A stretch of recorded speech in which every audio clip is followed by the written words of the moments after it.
2 days of guests that talk about what they do, and we have another guest. Who are you and what do you do? So I'm Patrick Llewellyn. I'm the CEO of 99Designs. 99Designs is the world's largest marketplace for graphic design. So we basically connect the world's small business and entrepreneurs with great graphic designers from all over the world. Yeah. Got a community of over 200,000 designers, customers in 160 countries, and yeah, essentially it's this large global marketplace. So, for example, I need a logo from my company. I go to your site, and what happens then? So you will select a package that you're looking for and pay. You'll create a brief. So we have a brief creation wizard which asks you lots of questions about what you're looking for in your brand, what you want in your logo, examples that you might want to put up of design that you like. That then gets posted to the community. Community reads it, thinks, do I have an idea for you? If they do, they then post their idea, so you actually get to see a concept in real time. You then start to interact with those designers, giving them feedback. There's a an open call, and so in that period you work out which of the designers you like. You then take a few of them, work in a shortlisted period, and at the end you work with you pick one. Sometimes you pick more than one because you like more, and then files are uploaded, we pay the designers, and you've got a design you love. Yeah. So you have been doing this for a couple of years? So we started we actually were founded in March of 2008, February of 2008. Okay, so we're 5 years old. Yeah. So you've got 5 years of experience in so-called crowdsourcing. Yes, exactly. What have you learned from that period? When does it work?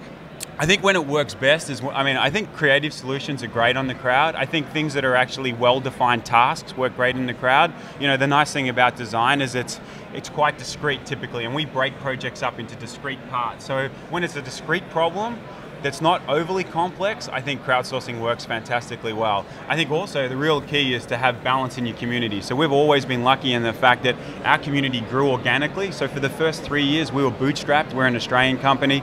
So we didn't spend any money on marketing. We relied solely on word of mouth to grow. And so what would happen is entrepreneurs and customers would talk about the success they'd had on 99Designs, so more of their friends would come onto the and then designers would be saying the same thing on their side. So actually both sides of the community stayed balanced together because it was this very organic process in the beginning of how it was built. Yeah.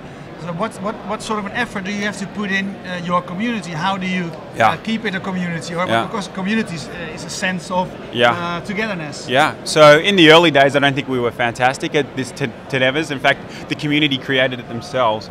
Today, we use all of the social channels to bind them together. We're big on promoting meetups around the world. So in fact, our community is actually really self-reliant. We're always blessed to see our designers celebrating the fact that they're part of 99Designs. We have a pretty large team today focused on both sides of the community. Because we're a two-sided market, we have a customer service team who are basically helping the buyers, and then we have a community development team who are focused on supporting the designers. And so they're there to answer questions, resolve disputes, provide content, provide tutorials, organize meetups, etc., etc. So it is a competitive market where you are operating in, because there are a lot of sites doing similar stuff.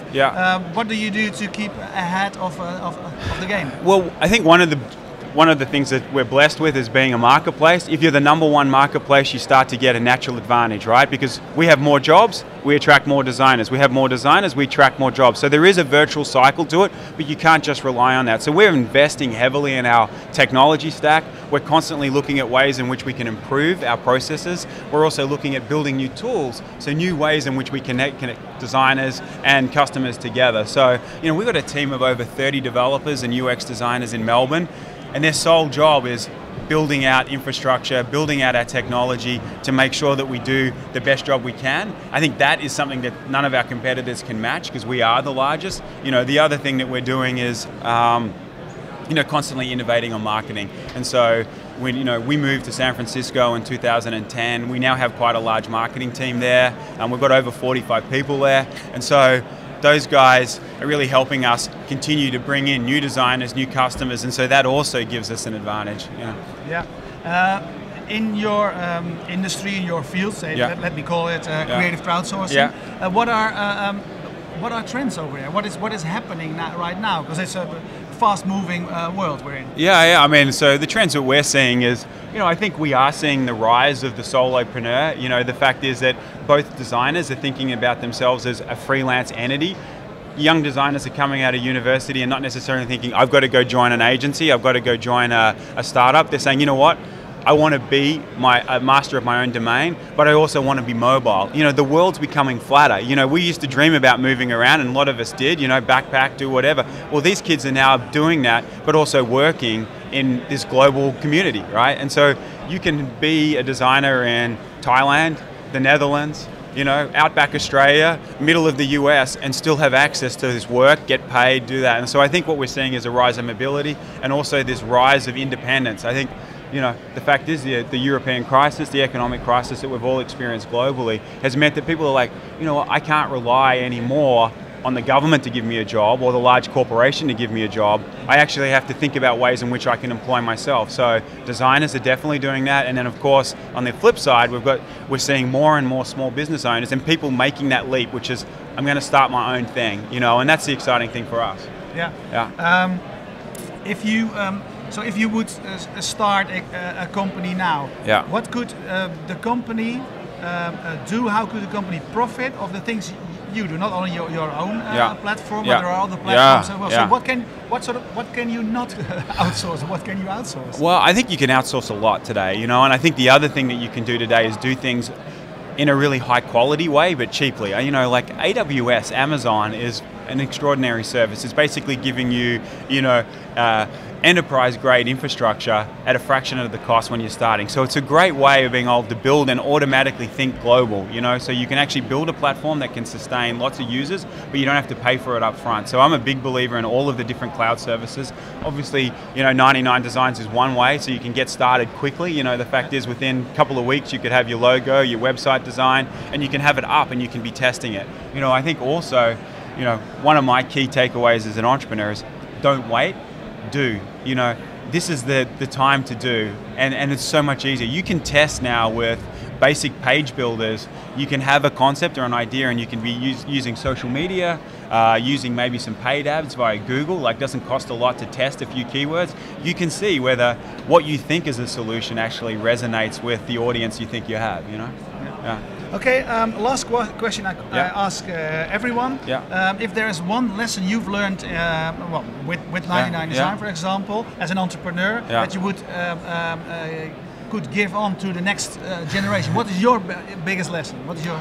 I think for us the biggest lesson is, because we've been going through this process of scaling, you know, where the fact is we started in Australia, then we moved to San Francisco, now we have an office in Berlin. You know, don't forget about communication. You know, like communication is key. And what I believe in the takeaways, as your team gets bigger, make sure that they understand what's going on. You can, when you're tiny, you all talk. Everyone knows exactly what the plan is, what it is you're trying to achieve. As soon as you get outside that sphere, you know, 20, 30 people, that starts to be lost. And so I think it's critically important to make sure that everyone in the organization has access to information that tells you how's the business performing, what are our key metrics, you know, like what is our roadmap, how can I be involved in that roadmap, you know, and also just stay engaged. You know, like the number one thing that we've done as a business is listen to our customers and listen to our designers and iterate on that. Like we focus less on marketing in the first 3 years and focus solely on building the best product we could. And I think sometimes people are very focused on, I need to raise money, I need to spend on marketing, I need to do this. I think what you should be thinking is, I need to get my first customer, I need to work out, am I solving this, you know, a problem for them? Is this really a solution and can I monetize that? If you do that, then you really understand what it is that you're trying to build, I think a lot earlier in the process, and you'll probably set yourself up for better success. Okay. Thank you very much. Hey, no problem. Yeah, thank you for watching. And if you're watching live, we will be doing a lot more interviews today and tomorrow. And you can watch them all on our YouTube channel. Fast Moving Targets is the name. You find all the interviews we do here today and tomorrow. And lastly, I want to thank two parties: StreamZilla.cdn.com, the sponsor for the stream, and KeepGo.nl, because they make this webcast here possible. Why would you need KeepGo.nl? Well, because you go abroad and you need affordable mobile internet. Go there, KeepGo.nl. Thank you.